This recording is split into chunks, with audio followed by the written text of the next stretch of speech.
Okay, so now we need to talk about how to adjust the gain.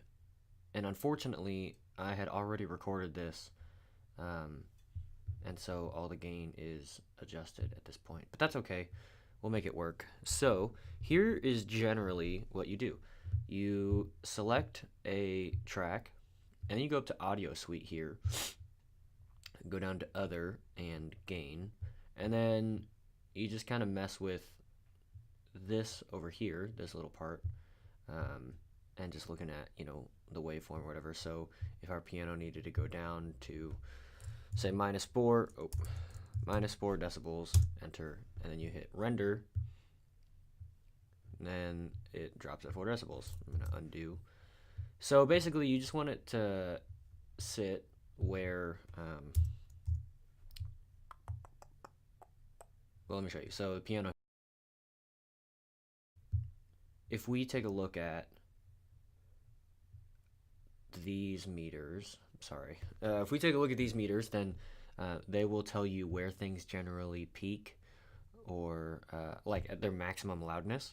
So let's go over to measure 49. And to do that, I don't remember if I said this, but you have to click up here. So measure 49, hit play, and then I'm going to switch, well, I'll switch windows first. Command equals, and then hit play looking at the piano track. So I'll solo that, and then let's just take a look at where it peaks.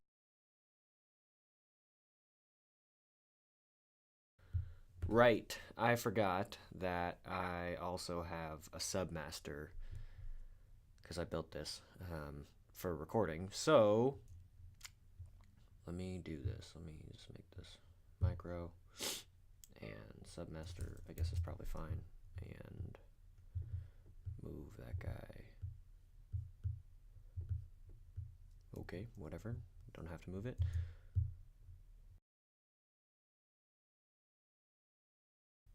Okay. So I've soloed everything, and here's the piano. Take a listen.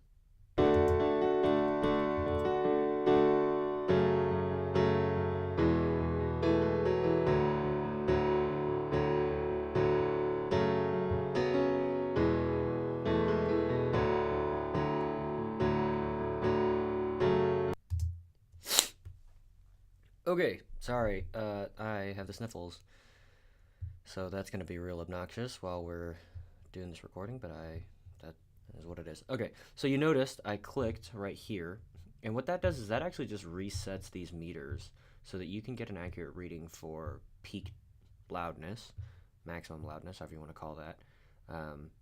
And Pro Tools here, we have on the left, next to the fader, to the left of the fader, an analog scale, and then on the right with a meter, a digital scale. So notice that 0 is the top here, and 0 is in the middle here.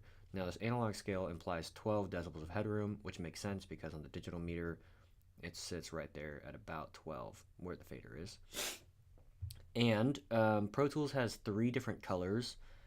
So there's green, obviously, and then it'll flip to yellow, and then it'll flip to orange, and then up here it'll peak. And if things peak and or clip, whatever how you want to call it, then you can just click on it to get rid of that meter there. So the piano sat at about -4, so I'm just gonna play everything and notice down here on each track, everything should sit at around -4 for their peak loudness. Surely my God is in this place. Surely my God is in this place. Surely my God is in this place. You are here. I know that you are here. Surely.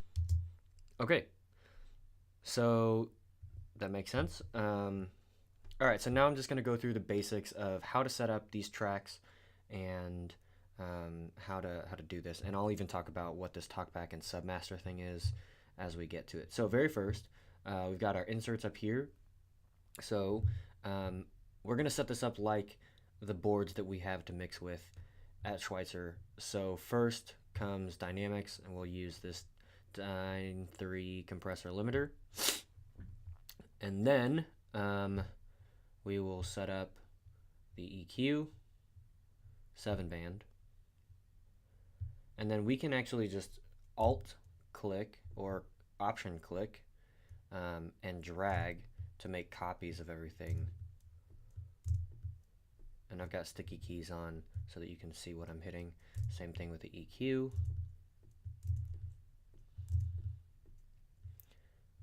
Okay, and then we need to build a reverb tank or bus and a delay tank or bus. I think of them as tanks, like a water tank or an air tank. I don't know why. So we're going to go up here to track, new track, and we will create 2 new mono aux inputs. Create. And I'm going to double click on aux 4 and rename it reverb. Whoa. And double click aux 5, rename it delay. Now, wow, sorry, it's gross. Now, we need to set the input of our reverb, and I'm going to set it to bus 1, and the input of our delay to bus 2. And you can think of this in terms of live sound or our boards. You can think of the buses as aux channels, and actually, like, we just built an aux channel, but we have to set what it's receiving. So anyways, bus 1, bus 2, whatever bus you use is arbitrary. Just pick your favorite number, but remember what they are. And then you see here, so on my channels, my bass doesn't have an input, obviously, because I'm not recording anything, and then it's being bussed out to 7 and 8. And if you look for where that is, here on my submaster, you see input 7 and 8. And the reason for that is twofold. One, because I'm recording, and so that way I don't blow your ears out, or QuickTime's ears out, QuickTime's quote-unquote digital ears out. So you see I have the submaster turned down 10 decibels. Ugh, this is the worst. Sorry, guys. You have QuickTime turned down 10 decibels. Sorry, the submaster turned down 10 decibels, and then it is outputting into 5 and 6, which is where the master fader is. And then I have a talkback, which is taking an input from my microphone and also being sent out to the master. And that is how the master is getting everything into QuickTime. But what's handy is I can play everything. And then I can mute the submaster, and that doesn't mute the output of Pro Tools. Now, the reason that's important is for a song like Surely or God I Look to You, or say you're getting into recording and you're given these tracks, whatever, and you're like, man, I don't even know what this song is supposed to sound like.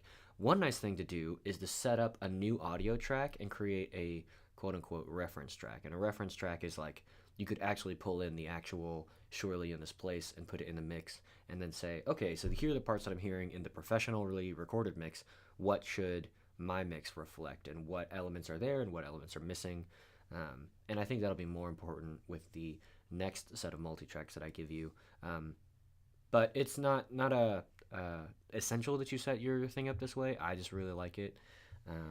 And maybe we'll get into more of why I do that later. But, okay, so now we need to think about how to get what channels into which bus tracks. So you see inserts A and E, then that's where we put our DSP, our compressor, and our EQ. And you also see sends A through E, which is literally just A, B, C, D, E, so just 5 sends. So I know that my vocal is going to have reverb. I know that I want my pianos to have reverb. Basically, I want everything to have reverb except bass. So that's really easy. So we go to send and click here, and we're going to output to the reverb bus, which is bus 1. So there's that, and then you see this window pop up here, and that is like its own fader.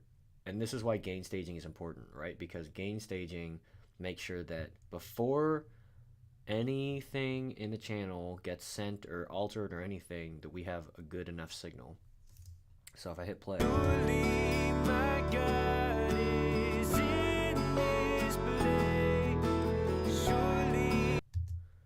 so I got minus 13 on the vocals, and then I'm gonna turn this up to 0. And now you should see something happen over on the reverb.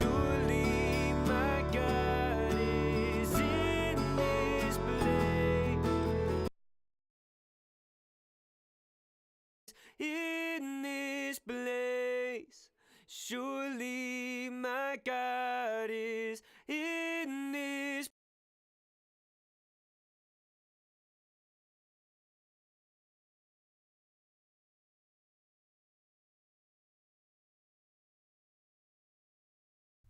Okay, so I just realized that I didn't set the outputs right. So the outputs are now going to 5 and 6, which is oh, nope, they need to go to the submaster. I did it wrong again. So to the bus 7 and 8, bus 7 and 8. Okay, great.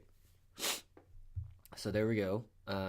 So now you saw that the reverb channel was getting sound that was matching the vocal channel. So what we have to do is we have to go up to the inserts, go to plugin, reverb, and we'll use this deverb because it's the only one. Hooray, and now we have a reverb thing. We can go and talk later about what all this is and how to alter it, but right now I'm just going to go to factory default, and we're going to go with a small church dark. So churches, if you think about like cathedrals, they're pretty reverberant. Dark just means it's going to be a dark reverb, so not a lot of treble in it. And now if we solo the vocals and the reverb,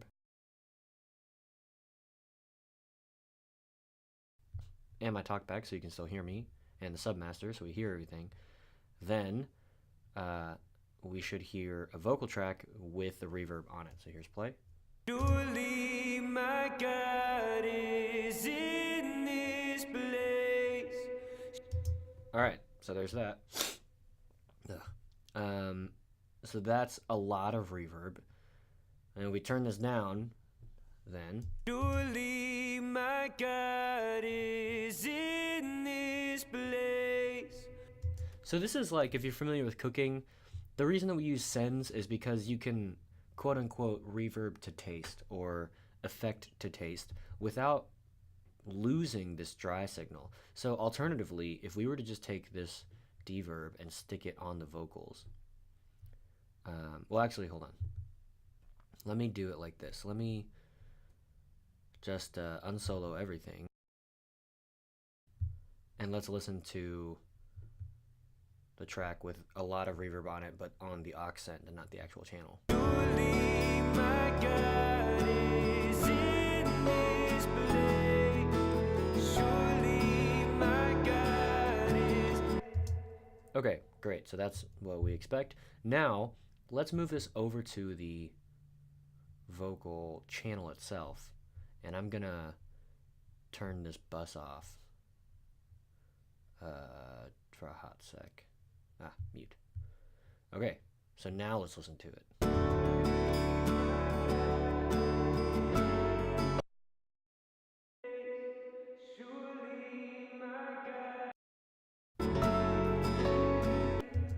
So you notice with the effect right on the channel, my vocal seems to have disappeared, and reverb sets things very, very far back in the mix. And actually, it's more accurate to say that any type of modulation, chorus, reverb, delay type of effect will set your channel to be further back in the mix. That's just how it happens. And how we call that is a wet signal.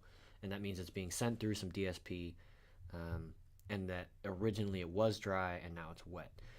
The reason that we have these aux sends is so that we can have our dry channel and our wet channel, and we can blend them together. So we get all of the presence over here of the dry channel, so it still sounds very front and forward, but then we get all the nice effect of the wet signal, which is over here, and we can just mix that in however we want without messing up the presence of this channel.